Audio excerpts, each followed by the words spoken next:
Roblox Enum. Have you ever wondered what that means? A common problem I find with a lot of students when I have lessons is a lot of people have a hard time understanding what Enum is. Maybe you're messing with tweens, you got to do like Enum.Easing style or something like that. And it's like, okay, what is Enum? Constantly seeing what it is, what is it? Simple answer, it's a library that holds custom enumerations or custom values. Let me shoot through a super quick illustration of what that looks like. Okay, so I've got some pseudocode here. This is a color cube function. Basically, this grabs our quote-unquote cube and sets its brick color to the brick color over here.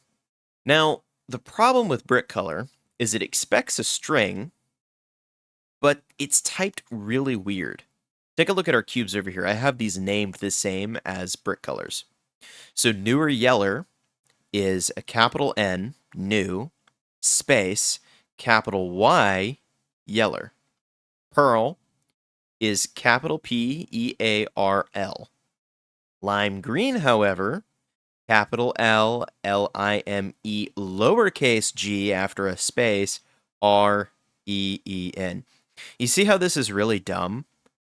The naming convention here is completely random. Sometimes they're double caps, sometimes they're not. It depends on when Roblox added the color on this chart.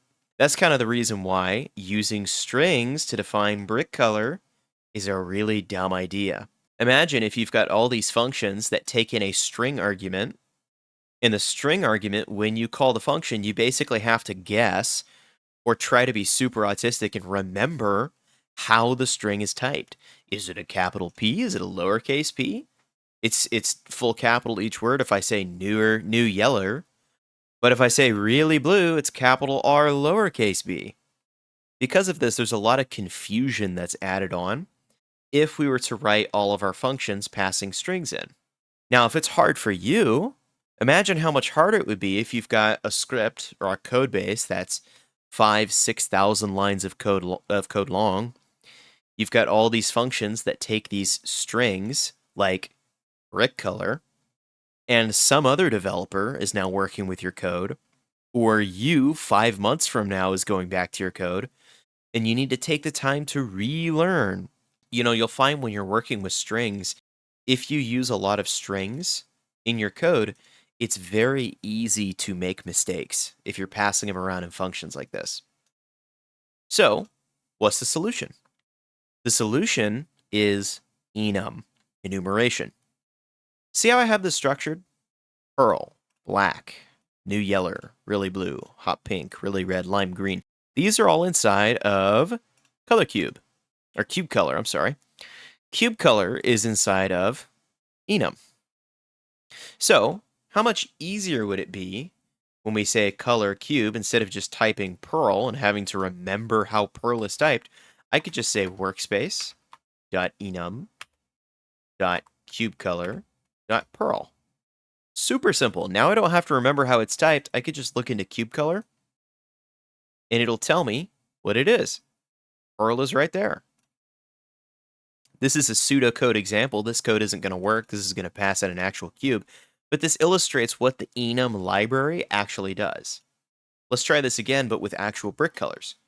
Instead of saying workspace.enum, I just type enum chat color.green. Now this obviously is for chat color. This isn't for brick color. Brick color only accepts strings, so it's not going to work. But we can use this as the example, enum.chatcolor.green. This becomes the color green. It's a setting. Okay, so we don't have brick color.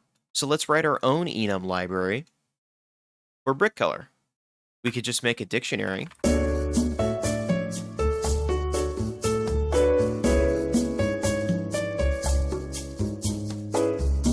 So now I've basically made my own enum library.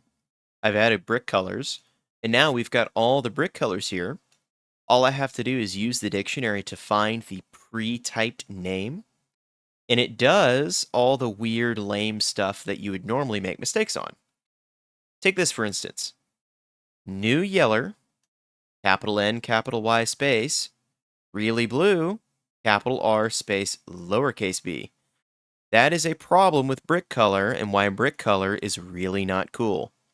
So, by using an enum like this, all we have to remember is just the name of the color. They're all typed evenly, and they're all typed the same. I also don't have to worry about making mistakes typing the string over and over again.